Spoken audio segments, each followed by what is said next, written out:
Hello everyone, welcome to MPSC exam Mantra. मी प्रगती.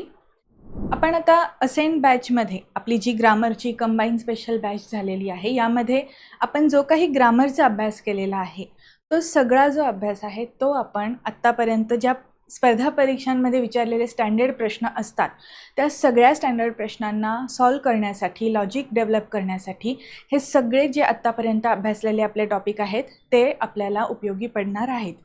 ठीक आहे. कंबाईनच्या परीक्षेमध्ये आपल्याला डायरेक्ट इनडायरेक्ट स्पीचवरती टॉपिक असतो. त्याचबरोबर तुम्ही जर बँकिंगचा अभ्यास केलात तर बँकिंगच्या मेन्सला SSCमध्ये, त्यानंतर गव्हर्नमेंटचे जे परीक्षा होतात त्यामध्ये, रेल्वेच्या पण परीक्षा असतात, तर त्या सेंट्रल गव्हर्नमेंटच्या परीक्षांमध्ये डायरेक्ट इनडायरेक्टचे कॉन्व्हर्जन किंवा मग आपण ज्याला ट्रान्सफॉर्मेशन म्हणतो त्यातलं करेक्ट इनकरेक्ट ओळखा यावरती बरेच प्रश्न आलेले दिसतात.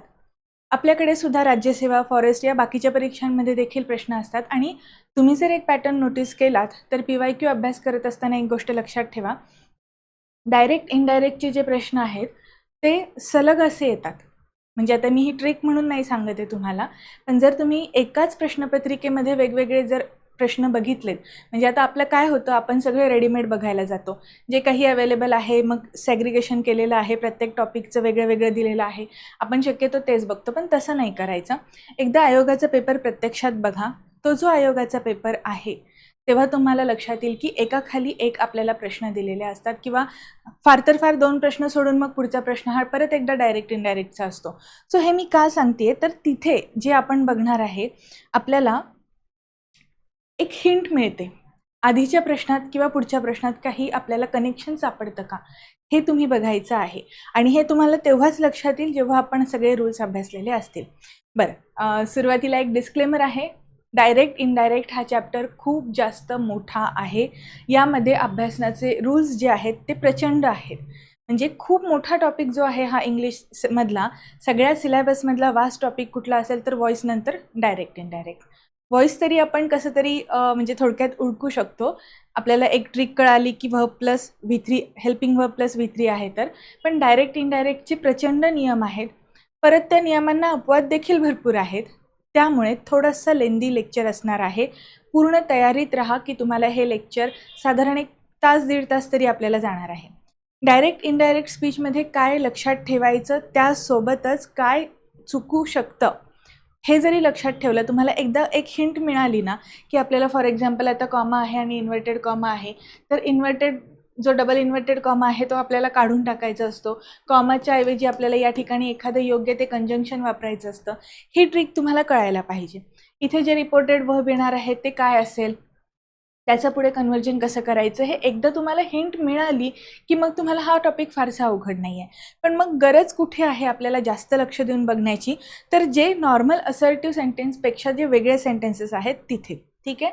आता एक एक डिस्क्लेमर आहे, ते म्हणजे आजच्या सेशनमध्ये आपण जे काही हे सगळे प्रश्न बघणार आहोत डायरेक्ट इनडायरेक्टचे, हे तुम्हाला फक्त समजून सांगण्यासाठी आहेत. ठीक आहे. पण याचा वापर करत असताना तुम्ही ज्यावेळेस आता क्वेश्चन बघत असणार, व्हिडिओ बघत असणार, व्हिडिओ बघताना तुम्ही काय करा, जो आपण वरती क्वेश्चन दिलेला आहे तो पहिल्यांदा आपण वाचणार, पटकन पॉज करा, ट्राय करा तुम्हाला त्याचा आन्सर बरोबर येतं आहे का. थोडंसं स्क्रीन मोबाईल असा पटकन म्हणजे बघायचं, पटकन मोबाईल बघितला की उलटा करायचा आणि आठवायचं तुम्हाला ते करेक्ट करता येतं का, किंवा कुठल्या गोष्टींवर फोकस केला पाहिजे. आजचं लेक्चर हे मी असं समजून चालते आहे की आपण बेसिकपासून सगळं करणार आहे. ठीक आहे.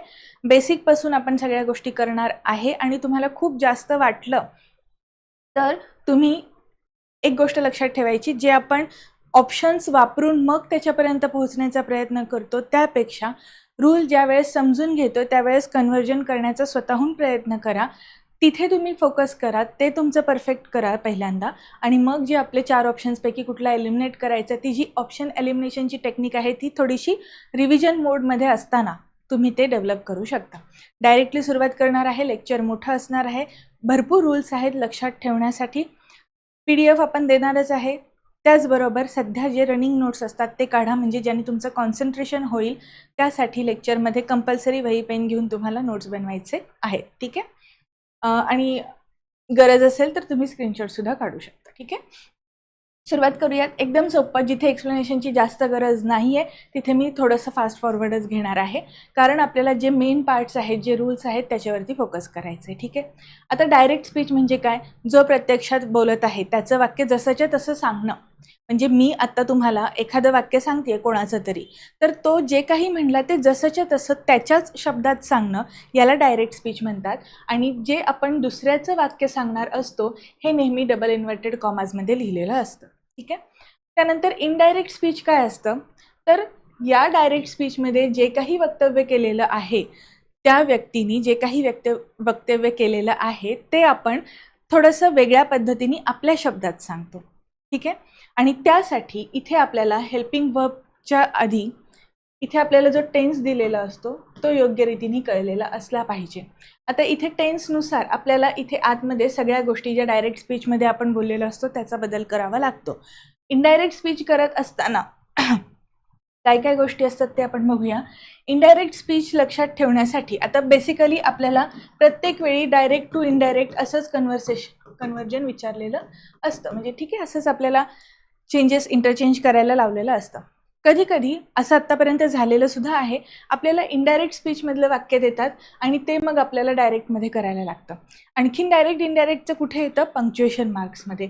पंक्च्युएशनमध्ये सुद्धा हा टॉपिक येतो आणि याचे जे रूल्स आहेत हे तुम्हाला डायरेक्ट इनडायरेक्टचा अभ्यास करत असतानाच तुम्हाला हा सुद्धा अभ्यास करायचा आहे.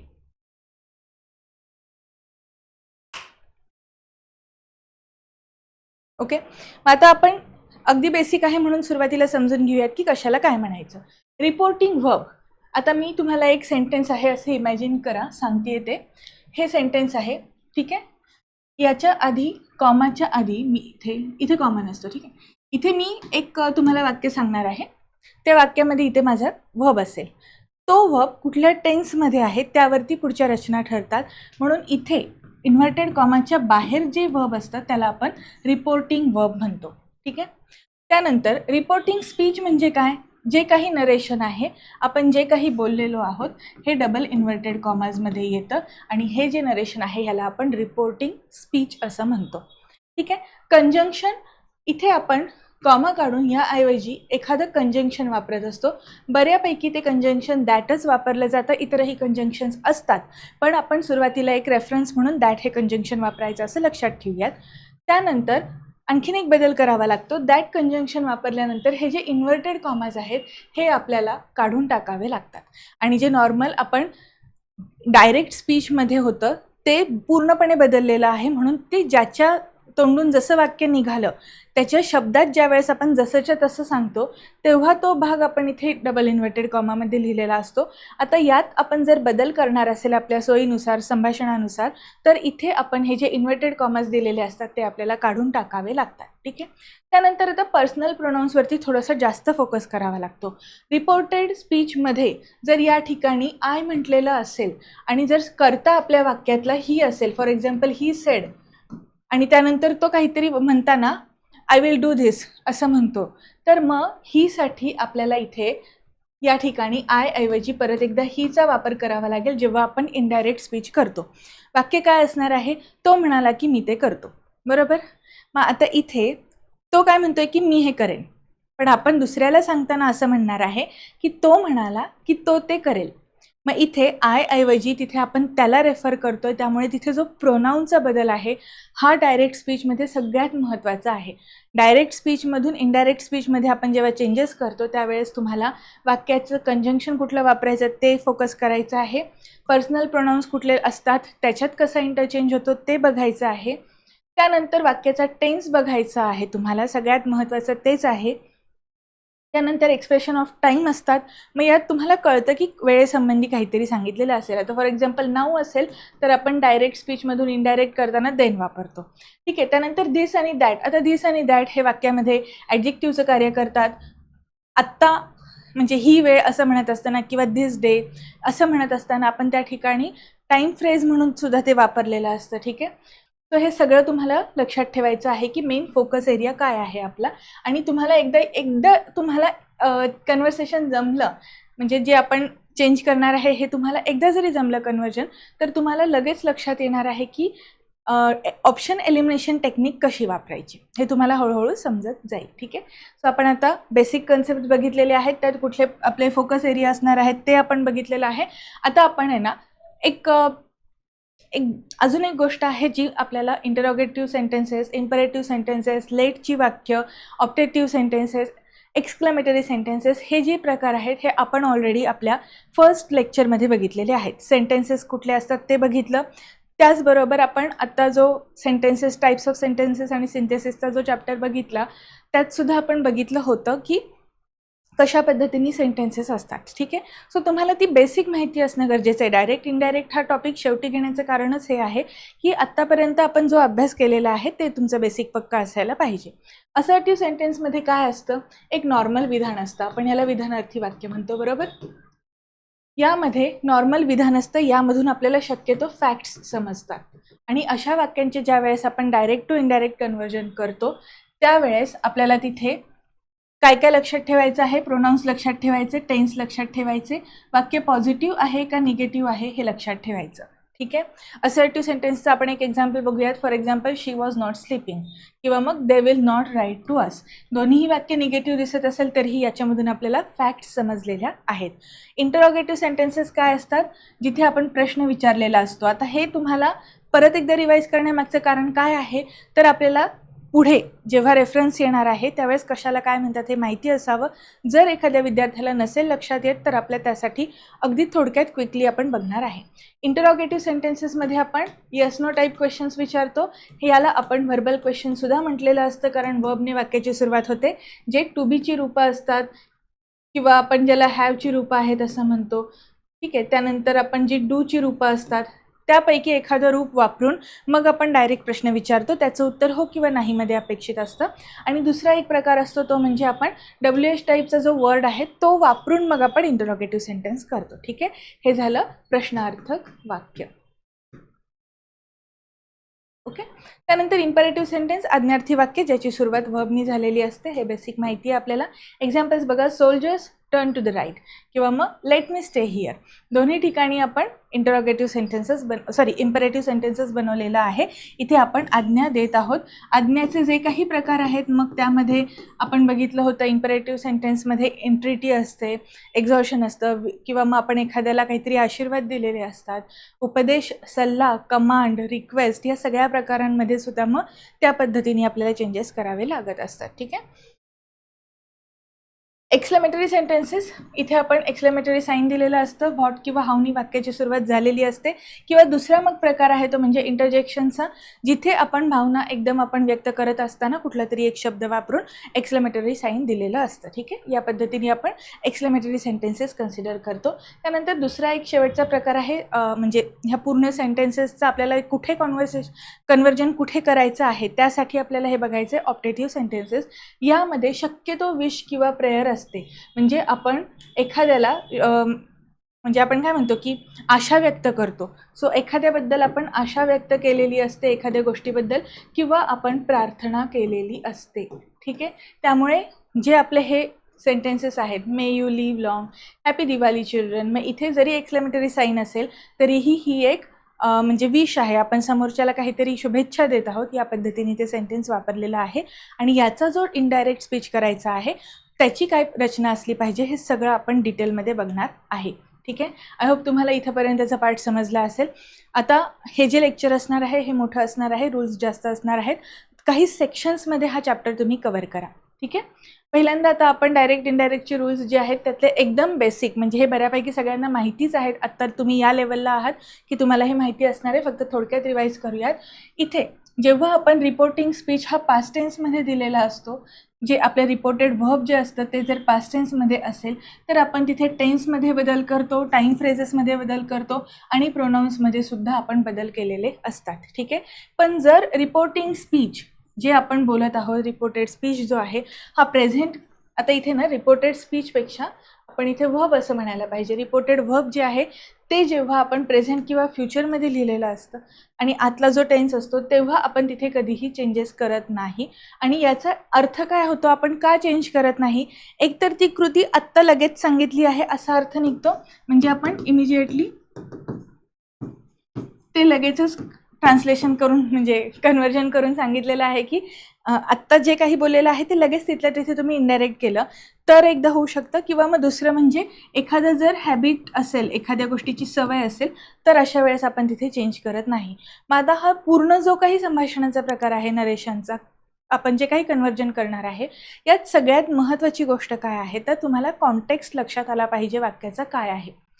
तो जो काही कॉन्टेक्स्ट असतो त्याच्यावरून तुम्हाला हे समजेल. आता तसं बघायला गेलं तर आपल्याला डायरेक्ट ऑप्शनवरच सगळा खेळ आहे, त्याच्यामुळे इतकं डिटेलमध्ये तुम्हाला जर माहिती करून घ्यायचं नसेल तर तुम्ही फक्त ऑप्शन एलिमिनेशन टेक्निक सोडवण्यासाठी काय उपयोगी आहे तेवढं केलं तरीही चालणार आहे. पण माझं सजेशन असं आहे की तुम्ही सुरुवातीला ऑप्शन नसताना कन्व्हर्जन करण्याचा प्रयत्न करा. ठीक आहे, त्यासाठी ह्या गोष्टी आपल्याला बेसिक गरजेच्या होत्या. आता काय काय बदल करायचे, एम इज आर जर वाक्यात असेल, टू बीची रूपं वापरलेली असतील तर त्याचं इनडायरेक्ट करताना आपल्याला वॉज वेअर वापरायचे. आता इथे एक महत्त्वाची गोष्ट आहे, हे जे काही कन्व्हर्जन आहे इथे आपला हा जो रिपोर्टेड व्हर्ब असेल हा पास्ट टेन्समध्ये असेल. ठीक आहे, त्यावेळेसच आपण ह्या पद्धतीचा बदल करतो. वॉज वेअर असेल तर आपण हॅड बीन वापरणार आहे. हॅज किंवा हॅव म्हणजे प्रेझेंट असेल तर आपण पास्टमधलं परफेक्ट जे आहे हॅड ते वापरणार. डू किंवा डज असेल तर आपण पास्टमधलं डीड वापरणार.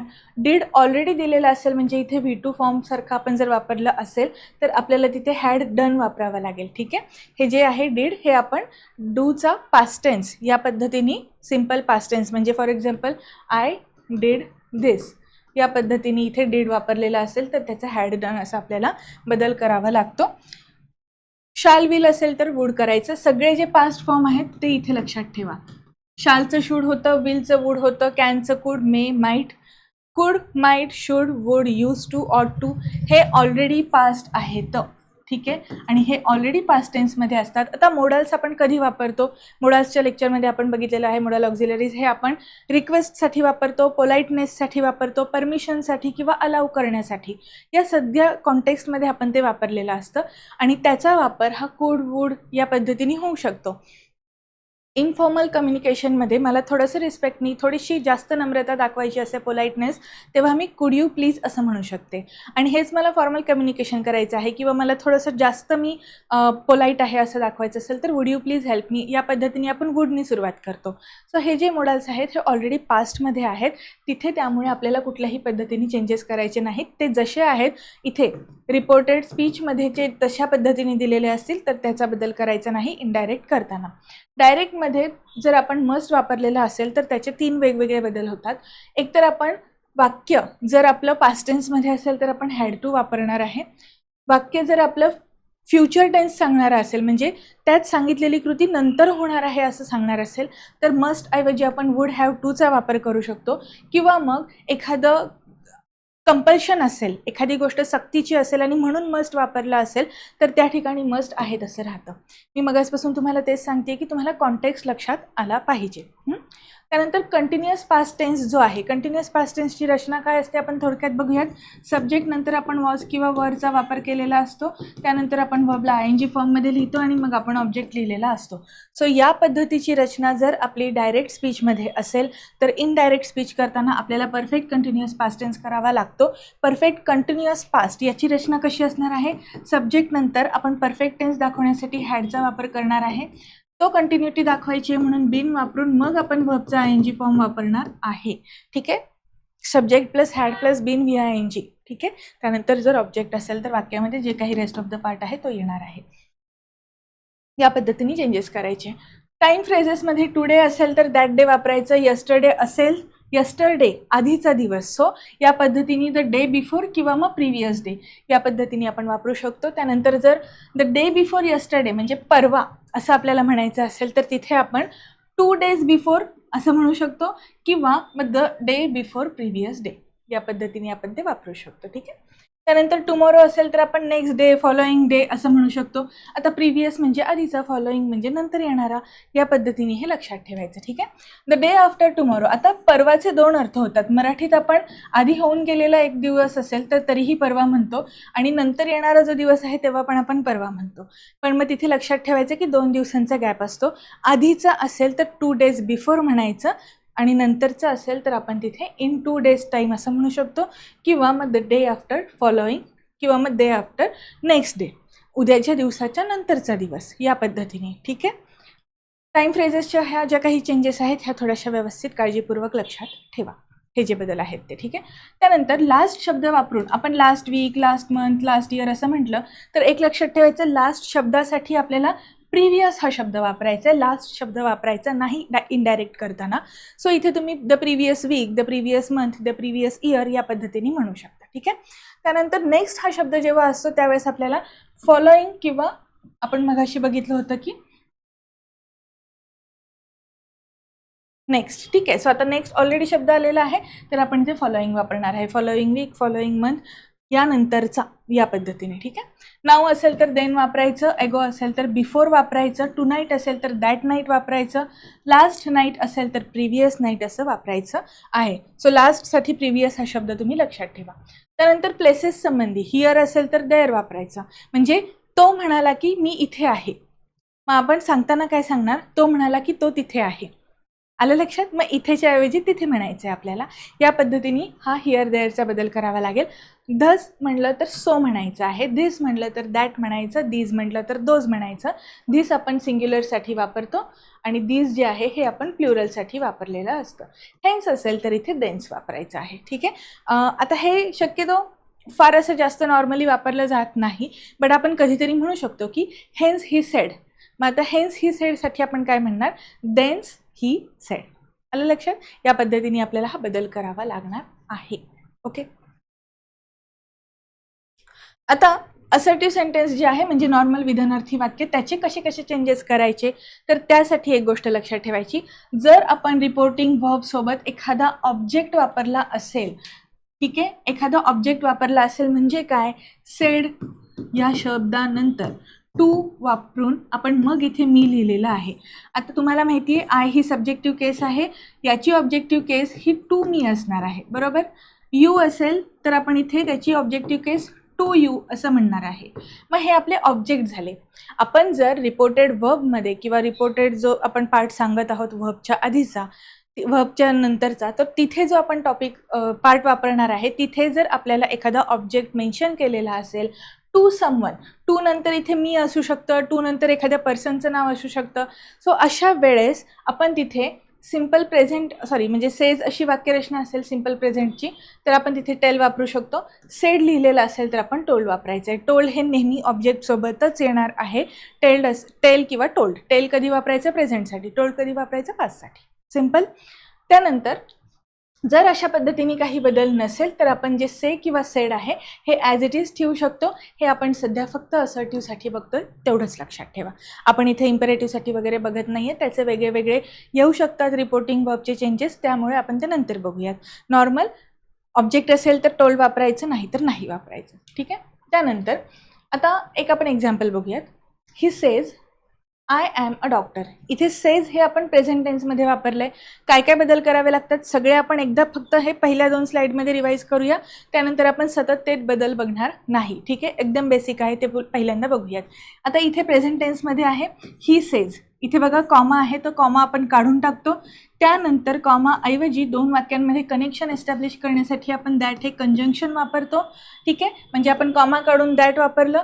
इन्व्हर्टेड कॉमा आपण काढून टाकणार आहे आणि पहिलं लेटर जे कॅपिटल असतं इन्व्हर्टेड कॉमाच्या मध्ये ते तसं न वापरता इथे आपण जे योग्य असेल ते प्रोनाऊन वापरणार आहे. आता तो म्हणाला की मी डॉक्टर आहे, मग आपण काय म्हणतोय की तो म्हणतोय की तो डॉक्टर आहे.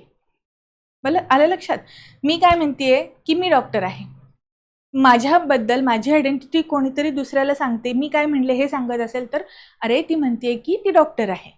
मग इथे आपण मी डॉक्टर आहे पेक्षा ती डॉक्टर आहे असं आपण म्हटलं. या पद्धतीने हे बदल असतात, ठीक आहे. आणि हे आत्ताच म्हटलं तसं की तिथल्या तिथे तुम्ही डायरेक्ट इनडायरेक्ट करणार असेल तर तुम्हाला म्हणजे लगेचच तुम्ही इनडायरेक्ट करणार असेल तर या पद्धतीने हे बदल होतात. इथे शक्यतो हा जो कॉन्टेक्स्ट आहे हा तुम्ही इमिजिएटली म्हणजे कन्वर्जन केलं याच पद्धतीने घ्यायचं आहे. He says I am a doctor. इथे काय काय बदल केले आपण, कॉमा काढून टाकलं, त्याऐवजी दॅट वापरलं, आय ऐवजी हीचा वापर केला. आता इथे ही साठी इजचा वापर होतो. ही आय सोबत एम, ही सोबत इज. सिंग्युलर आहे म्हणून इज, प्लुरल असलं असतं तर आर, या पद्धतीने. आणि मग हे जे पुढे ऑब्जेक्ट आहे हे ॲज इट इज लिहितो आपण. वाक्य पूर्ण करायचं आहे आणि इथला जो डबल इन्व्हर्टेड कॉमा आहे तो आपण काढून टाकत असतो, ठीक आहे. या पद्धतीने हे बदल झाले. आता पुढचं एक सेंटेन्स बघूयात. हे प्रेझेंटमध्ये होतं. आणि हे पास्टमध्ये आहे. She said I am a doctor. ती म्हटली होती की ती डॉक्टर आहे. आलं लक्षात? ती म्हटली होती, पास्ट टेन्स आहे. सो शी सेड. आता इथे परत एकदा दॅटचा वापर केला, कॉमा काढून टाकला, डबल इन्व्हर्टेड कॉमा काढला, आय ऐवजी शी हे प्रोनाऊन वापरलं, पास्ट टेन्स दाखवायचं आहे. वॉज पास्ट टेन्स का दाखवायचं आहे? कारण आपलं रिपोर्टिंग व्हर्ब जे आहे हे पास्टमध्ये आहे, म्हणून आतल्या सगळ्या सेंटेन्समध्ये आपल्याला बदल करावे लागणार आहेत. ते बदल कशा कशाचे असतील? टेन्सचे असतील, प्रोनाऊन्सचे असतील, टाईम फ्रेजेसचे असतील, हे सगळे बदल करायचे आहेत. ठीक आहे, ओके. सो आता नेक्स्ट सेम आता आणखीन एक एक्झाम्पल बघूयात आपण. शी थॉट. आता कसं आहे, आपण मगाशी हा अर्धा पार्ट बघितला की टेल किंवा टोल्ड कधी वापरायचं, ऑब्जेक्ट असेल तर, इतर वेळी से किंवा दॅट वापरायचं. पण आपण विचार करत आहोत असं दाखवत असेल तर आपण थिंक किंवा वंडर यासारखे शब्द वापरू शकतो. त्यावेळेस कशा पद्धतीने बदल करायचं बघा. शी थॉट. आता इथे शी सेड असं नाही म्हणत, ती बोलत नाहीये, तिने असा विचार केलेला आहे. She thought she will not go out with him. याचं आपल्याला कन्वर्ट करताना कसं करावं लागेल? She thought to. आता इथे दॅट ऐवजी आपण काय वापरलेलं, सॉरी, थॉट नंतर आपण टू वापरतोय. कशासाठी? ऑब्जेक्ट मेन्शन करण्यासाठी. ऑब्जेक्ट मेन्शन करायचं आहे आपल्याला, वाक्यातला ऑब्जेक्ट मिसिंग आहे सध्या. ती बोलली, ती स्वतःशीच बोललेली आहे, म्हणजे आपण विचार करताना मनातल्या मनात बोलतो ना, त्या पद्धतीने ती कृती झालेली आहे, ती दाखवायची आहे. सी दॅट नंतरचा पार्ट जो आहे हा डायरेक्ट स्पीचचं जे आपलं कोट्समध्ये जे वाक्य आहे डबल इन्व्हर्टेड कॉमामध्ये, ते आपण पुढे नंतर त्याचं चेंज करणार, त्याच्यात बदल करणार. पण हा जो इथला पार्ट आहे हा टू कशासाठी आला आहे? तर तिने स्वतःशीच ती बोलण्याची, विचार करण्याची कृती केलेली आहे. तो आपल्याला ऑब्जेक्ट मेन्शन करायचा होता, म्हणून आपण टू वापरलं. ठीक आहे. So she thought to herself. इथे हरसेल्फ आपल्याला इथे प्रोनाऊन वापरावं लागत आहे. हे आहे रिफ्लेक्सिव्ह प्रोनाऊन. आणि मग आपण परत एकदा या कॉमा आणि इन्व्हर्टेड कॉमा काढून त्याऐवजी दॅट वापरतो, दोन्ही वाक्यांमध्ये कनेक्शन दाखवतो. आता इथे बघा, थॉट हे पास्ट टेन्समध्ये होतं, बरोबर? हा पास्ट टेन्स आहे. पुढे आपण काय करतोय? विल ऐवजी वूडचा वापर करतोय, बरोबर? त्यानंतर out with him, to go, not to go out with him, या पद्धतीने आपण बदल केलेला आहे. आता आणखीन एक महत्त्वाची गोष्ट म्हणजे काय, शी सोबत विल आलेला आहे. ठीक आहे. इथे जर आय विल नॉट असं म्हटलं जरी असतं ना, तरीही आपण या पद्धतीने शी वूड नॉट असाच बदल केला असता. जर आपण आय किंवा वी करते वापरले तर आपण शूडचा वापर केला असता, त्या पद्धतीने ते करेक्ट झालं असतं. ठीक आहे. मी फक्त तुम्हाला तिथल्या तिथे काही गोष्टी पॅरलली सांगितल्या की लक्षात राहतील म्हणून असे छोटे मोठे एक्झाम्पल्स देत आहे. आणखीन एक एक्झाम्पल बघूयात. She says I shall go to Delhi. She says that she will go to Delhi. आता इथे कुठेही आपण थॉट किंवा वंडर अशा पद्धतीने वापरलेलं नाही, डायरेक्ट मी असं म्हटलेलं आहे ती या पद्धतीने म्हणते की ती दिल्लीला जाणार आहे. सो इथे आय ऐवजी शीचा बदल झालेला आहे, हे लक्षात ठेवा. ठीक आहे. आणि आता इथे शाल ऐवजी विलचा वापर का झाला? तर मगाशीच मी तुम्हाला सांगितलं की शाल विलचा वापर करत असताना शाल हे आय आणि वी या दोन कर्त्यांसाठी वापरतात, इतर सर्व कर्त्यांसाठी विलचा वापर होतो. आय ऐवजी आपण या ठिकाणी प्रोनाऊन म्हणून ती, हे आपण आता इथे जे प्रोनाऊन्स वापरायचे आहेत हे शक्यतो जे जेंडर आहे त्या पद्धतीनेच, म्हणजे फिमेल आहे का मेल आहे हे तुम्हाला आयडेंटिफाय करून त्या पद्धतीने वापरावे लागतील. आणि तिथे तुम्हाला ॲक्च्युली खूप चांगली हिंट मिळते. आपण ज्यावेळेस प्रश्नपत्रिका सोडवत असतो, म्हणजे तुम्ही ज्यावेळेस PYQ बघाल त्यावेळेस तुम्हाला लक्षात येईल की असे ऑप्शन्स आहेत, शी सेड म्हणायच्या ऐवजी ही सेड म्हणतात. मग तिथे आपल्याला लगेच कळतं की इथे जर प्रोनाऊनचं जेंडरच चुकीचं वापरलं असेल तर डेफिनेटली ते सेंटेन्स चुकणार आहे. वाक्याचा अर्थ न बदलू देता तो काय म्हटला हे आपण दुसऱ्याला सांगत असताना इनडायरेक्ट स्पीचचा वापर होत असतो. कुठेही वाक्याचं मीनिंग बदललं नाही पाहिजे कुठल्याही सेन्समध्ये. मग ते तो ऐवजी ती म्हटलं, ती ऐवजी तो म्हटलं, सिंग्युलर ऐवजी प्लुरल केलं, असं चालत नाही. ठीक आहे. कॉन्टेक्स्ट, मीनिंग, सेन्स जो आहे वाक्याचा तो बदलायचा नाही. ओके. आता पास्ट कंटिन्युअस टेन्स जो आहे त्यामध्ये शक्यतो आपण काय म्हणतो की बदल होत नाही, पण बदल होऊ शकतो जेव्हा ती एखादी कृती पूर्ण झाली आहे असं आपल्याला समजतं. एक्झाम्पल बघूयात. She said to me I was thinking of helping him but changed my mind. Past continuous कसं आहे तर इथे वॉज नंतर आपण थिंकिंग हा VING फॉर्म वापरलेला आहे. इथे एखादी कंप्लीट ॲक्शन झालेली आहे. I was thinking of helping him but changed my mind later on. इथे दुसरी जी कृती झालेली आहे तिथेच लक्षात आलं की मला त्याला मदत करायची होती पण मी नाही केली किंवा मी मत बदललं. तिथे ती क्रिया पूर्ण झाली, ती कंटिन्युटीमध्ये नव्हती. पास्ट कंटिन्युअस कधी वापरतो आपण? भूतकाळात एखादी कृती चालू होती असं सांगताना, पण तेव्हा जर ती ॲक्शन पूर्ण झाली हा सेन्स येत असेल तर त्या कंप्लीट ॲक्शनच्या वेळेस आपण चेंज करू शकतो. सेड टू मी म्हटलेलं आहे म्हणून इथे टोल्डचा वापर होणार आहे. ऑब्जेक्ट आहे आपल्याकडे. So she told me that she had been thinking. Was plus I N G आहे. वॉज ऐवजी आपण हॅड बीनचा वापर करतो. हे जे आय एन जी आहे हे ॲज इट इज ठेवतो. त्यानंतर जे पुढचं वाक्य आहे ते आपण तसंच लिहिणार आहे. इथे कृती पूर्ण झालेली आहे. कृती भूतकाळात अपूर्ण नव्हती. ओके. पण जर आपण पास्ट कंटिन्युअस टेन्स हा एखाद्या टाईम फ्रेजसोबत म्हणजे दोन घटना पॅरलली होत असताना दाखवत असेल, तिथे शक्यतो व्हाईल किंवा व्हेन या पद्धतीचे कंजंक्शन्स असतात, तेव्हा आपण तिथे टाईम क्लोज वापरलेला असतो. म्हणजे कधी कृती झाली हे सांगितलेलं असतं. त्यावेळी आपण त्या ठिकाणी पास्ट कंटिन्युअस टेन्समध्ये बदल करत नाही. He said to me, said to आलं म्हणजे टोल्ड वापरावं लागेल. He told me that while I was singing she was dancing. जेव्हा मी गाणं म्हणत होतो त्यावेळेस ही सेड तो म्हणत होता की जेव्हा मी गाणं म्हणत होतो तेव्हा ती डान्स करत होती, नाचत होती. या पद्धतीने मग दोन कृती एका वेळी घडलेल्या आहेत. टाईम क्लॉज दाखवतोय, रेफरन्स देतोय आपण टायमिंगचा. त्यामुळे या ठिकाणी आपण he said to me while नंतर जे वाक्य बनवलेलं आहे त्यात आपण कुठल्याही पद्धतीने टेन्समध्ये चेंजेस करत नाही. इथे पास्ट कंटिन्युअस टेन्स आहे. दोन्ही कृती दाखवत असताना आपण पास्ट कंटिन्युअस टेन्सचा वापर केलेला आहे. भूतकाळात ती कृती त्यावेळी चालू होती हे दाखवताना दोन्हीही कृती अपूर्ण राहिलेल्या आहेत. आणि महत्त्वाची गोष्ट म्हणजे इथे कंप्लीट ॲक्शनचा सेन्स तर येतच नाही आहे, पण मुळात हा आपण टाईम रेफरन्स दिलेला आहे आणि टाईम रेफरन्स असेल तर त्या ठिकाणी पास्ट कंटिन्युअसमध्ये बदल करायचा नाही, ॲज इट इज ते लिहायचं. आता जे जे सोपे सोपे वाटणारे रूल्स आहेत किंवा थोडंफार माहिती आहे असं वाटतं आपल्याला, ते रूल्स लिहून नाही घेतले तरीही चालेल, पण हा जो रूल आहे हा कंपल्सरी तुमच्या नोट्समध्ये आला पाहिजे. ठीक आहे. दोन्ही एक्झाम्पल्स. आता पुढे बघूयात आपण. सिम्पल पास्ट टेन्स जो आहे हा आपण कसा बनवत असतो? सब्जेक्ट प्लस व्हर्बचं सेकंड फॉर्म आणि ऑब्जेक्ट. ठीक आहे. याचा बदल जर आपल्याला करायचा असेल तर आपण तो कशा पद्धतीने करणार आहे? पहिली गोष्ट आपण इथे लिहिलं होतं डीड असेल, हे बघा, डीड असेल म्हणजे V2 वापरला असेल तर आपण तिथे इथे हा जर V2 आहे तर आपण हा V3 वापरतो आणि हॅड वापरतो, म्हणजे हॅड डन वापरलं. दुसरी एक गोष्ट होती वॉज वेअर ही टू बीची रूपं म्हणून वापरली असतील तरीही आपण हॅड बीन म्हणून बदल करतो. ठीक आहे. पण आता आपल्याला सिम्पल पास्ट टेन्समध्ये बदल करायचा नाही आहे. का नाही बदल करायचा? तर ह्या केसमध्ये जर तो टाईम क्लॉजबद्दल माहिती देत असेल तर she said to me when I met him he was playing. इथे परत एकदा दोन कृती सायमल्टेनियसली झालेल्या आहेत. आपण या ठिकाणी रेफरन्स दिलेला आहे टाईम फ्रेजचा, टाईम क्लॉज बनवलेला आहे. तर अशा वेळी सिम्पल पास्ट टेन्ससुद्धा नाही बदलायचा. ठीक आहे. दुसरी गोष्ट,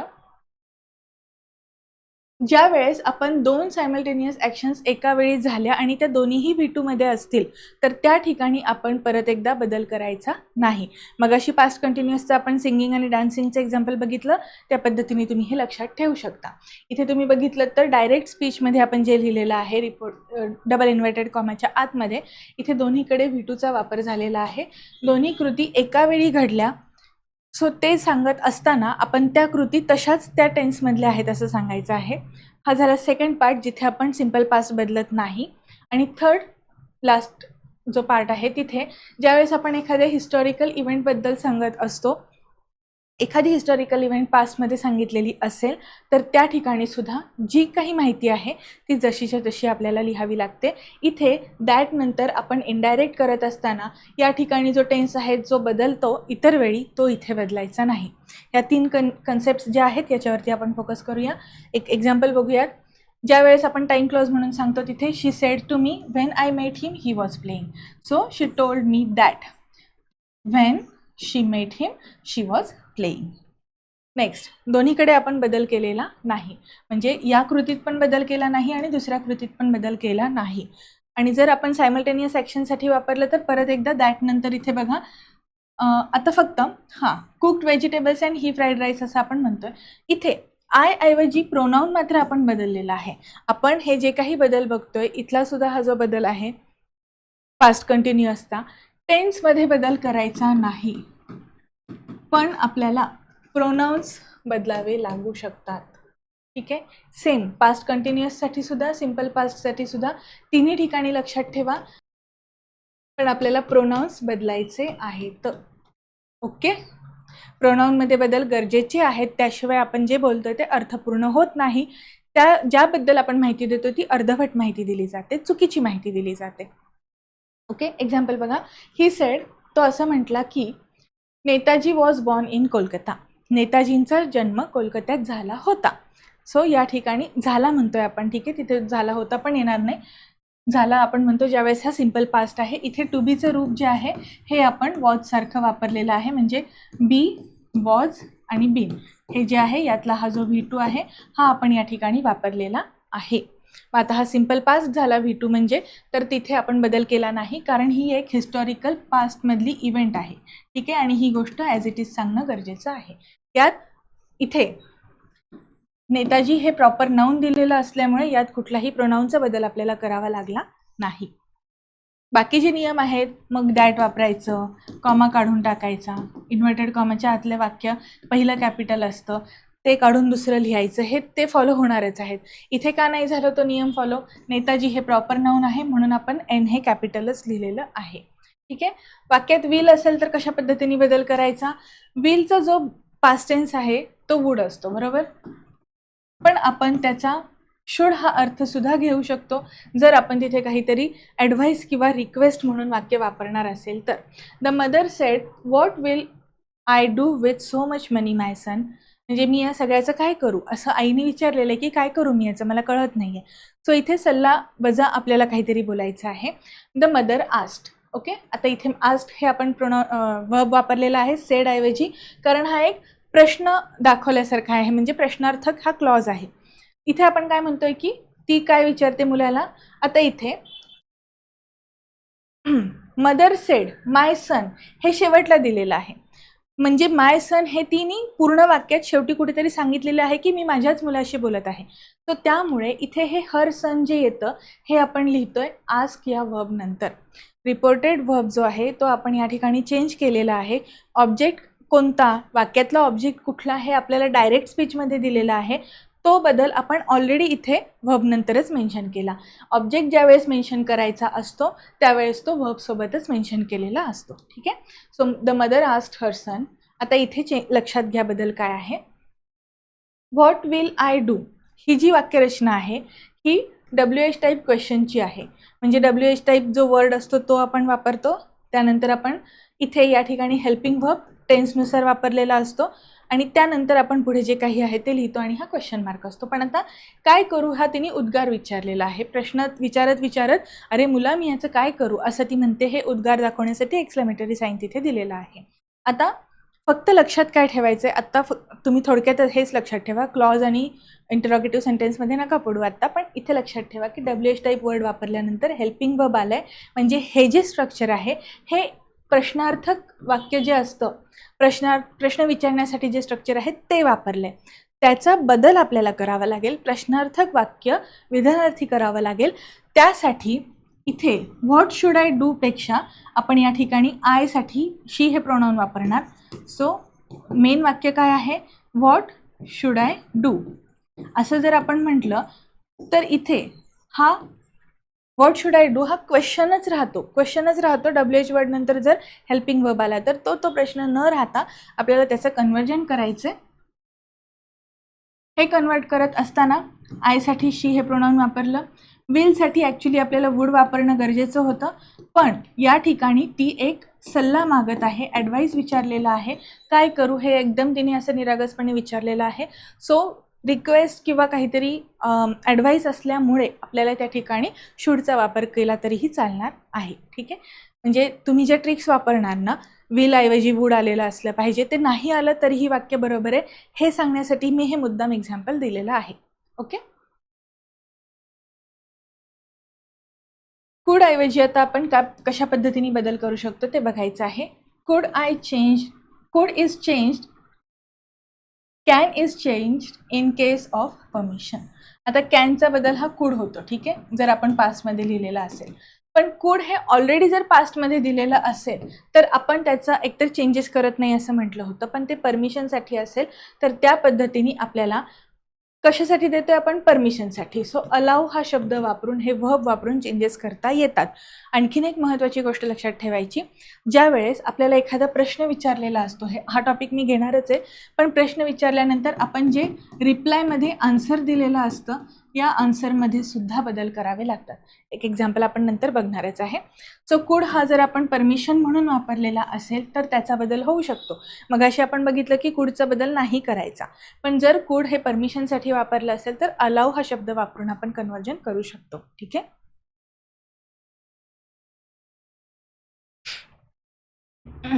एक्झाम्पल बघा. She said to me when I was a student I could not go out alone. काय काय बदल केलेले आहेत परत एकदा बघा. इथे when I was a student, इथे कुठेही प्रश्न विचारलेला नाही, हा क्लॉजचा प्रकार आहे. टाईम क्लॉज आहे हा, आणि आपण इथे तो जो प्रकार सांगतोय ते उपवाक्य म्हणून वापरतोय. इथे वाक्यरचना बघा, व्हेन नंतर हेल्पिंग वर्ब वापरलेलं नाही, सब्जेक्ट आहे, आणि म्हणून आपल्याला दॅट सोबत व्हेनचा सुद्धा वापर करावा लागलेला आहे. हे थोडंसं इथे समजून घेतलं WH वर्डने सुरू होणारे चेंजेस तर तुम्हाला इंटरॉगेटिव्हमध्ये सोपे जातील. So she told me that when she was a student she was not allowed. आता ती जाऊ शकली नाही म्हणजे तिला परवानगी नव्हती, म्हणून आपण इथे नॉट अलाउड असं वापरलेलं आहे. टेन्स पण आपण बदलतच आहोत, त्यासोबत जे गरजेचे प्रोनाउन्स आहेत ते सुद्धा आपण प्रत्येक ठिकाणी बदललेले आहेत. एकदाच बदल केला आणि विषय संपला असं होत नाही. जिथे जिथे गरज आहे, जिथे कॉन्टेक्स्ट आहे, रेफरन्स येतो, तिथे आपल्याला चेंजेस करावेच लागतील. आय 2 ठिकाणी वापरलेला आहे आणि ती म्हणतीये, म्हणून दोन्ही ठिकाणी शी हे प्रोनाउन आय याची रिप्लेसमेंट, आय या कर्त्यासाठी रिप्लेसमेंट म्हणून वापरावे लागते. ठीक आहे.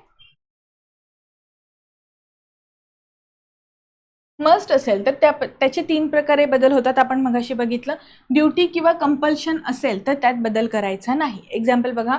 Rahul said to her you must obey your parents. So Rahul said to her that she must obey her parents.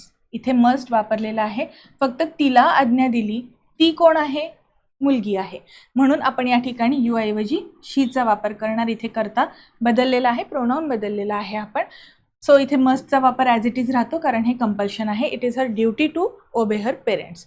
Next आता आपण मस्टचा बदल कधी करायचा ते बघूयात. आपण जर इथे पास्टचाच रेफरन्स देणार असेल तर हॅड टूचा वापर करायचा, आणि जर आपण फ्युचरबद्दल सांगणार असेल तर वुड हॅवचा वापर होतो. एक्झाम्पल बघा. She said I must leave at once. याचं कन्वर्शन करताना आपण काय करणार? शी सेड दॅट, आय ऐवजी शीचा वापर करायचा. मस्ट लिव्ह, इथे मस्ट ऐवजी आपण हॅड टू लिव्ह वापरत आहोत. मस्टमध्ये काय असतं? केलंच पाहिजे. आता पास्ट टेन्समध्ये दाखवताना आपल्याला हॅड टू वापरून मग पुढे कंपल्शन होतं हे दाखवायचं. ठीक आहे. करावंच लागलं या पद्धतीने. हॅड टूचा वापर करून पुढे वाक्य जे आहे ते लिहावं लागतं. नेक्स्ट बघा. Natasha sed I must get up early tomorrow. इथे ती फ्युचरबद्दल बोलतीये. डायरेक्ट स्पीचमधलं वाक्य हे फ्युचर इव्हेंट दाखवणारं आहे, त्यामुळे आपण या ठिकाणी टुमॉरोसाठी द नेक्स्ट डे हे तर येणारच आहे, पण मस्टसाठी आपण वुड हॅव हा बदल केलेला आहे. आता एकतर आहे ना, हॅव टू आणि हॅड टू हे आपल्याला कंपल्शन दाखवतात, म्हणजे हे मला करणं भाग आहे या पद्धतीने, आणि मग त्याची रिप्लेसमेंट मस्टनी होते, किंवा मग मस्ट असेल तर त्याची रिप्लेसमेंट हॅव टू हॅड टूनी करू शकतो आपण. इथे जर एखादं थर्ड पर्सन सिंग्युलर असेल तर आपण हॅज टू पण वापरू शकतो.